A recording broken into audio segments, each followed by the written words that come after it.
Welcome to day 84.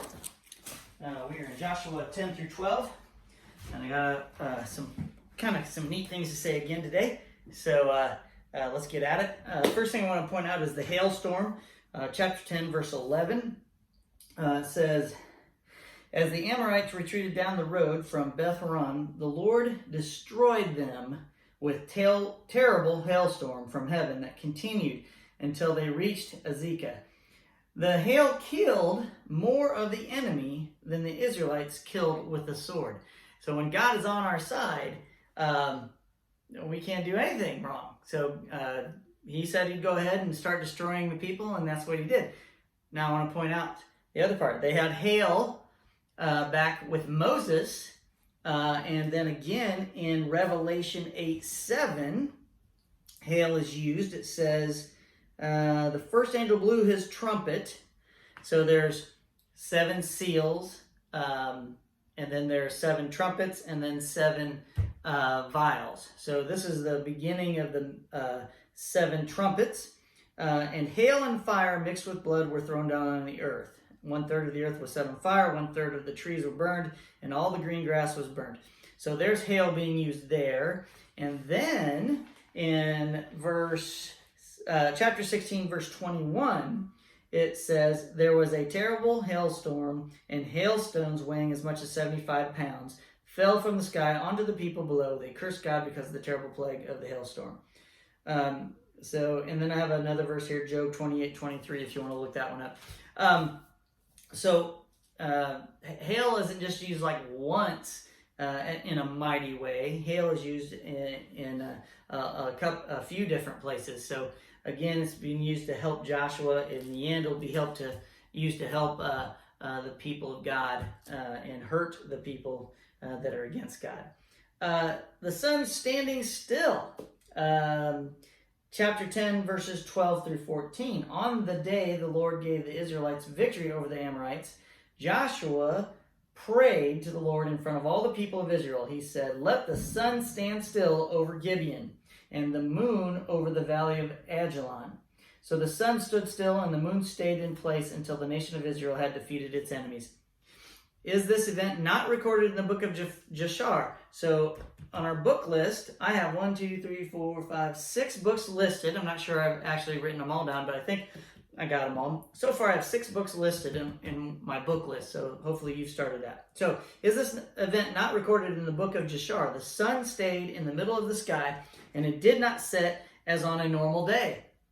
There has never been a day like this one before or since when the Lord answered such a prayer. Surely the Lord fought for Israel that day. Think about that. If the earth stopped rotating, everybody would fly off. I mean, part of the rotation is part of the gravity effect of pulling everything in. And here's God showing that he's not bound by gravity. He's not bound by the laws. He made the laws. He set them in place. He gathered the masses together to make the planets. He made everything. So God can do that. And Joshua was showing his faith by saying, "God, hold the sun still until we defeat our enemies." And God did it.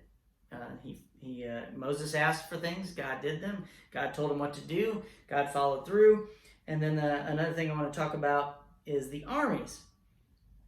So chapter 11, verse 4. Chapter 11, verse 4 is, "All these kings came out to fight. Their combined armies." Okay, so this is all the kings of the land.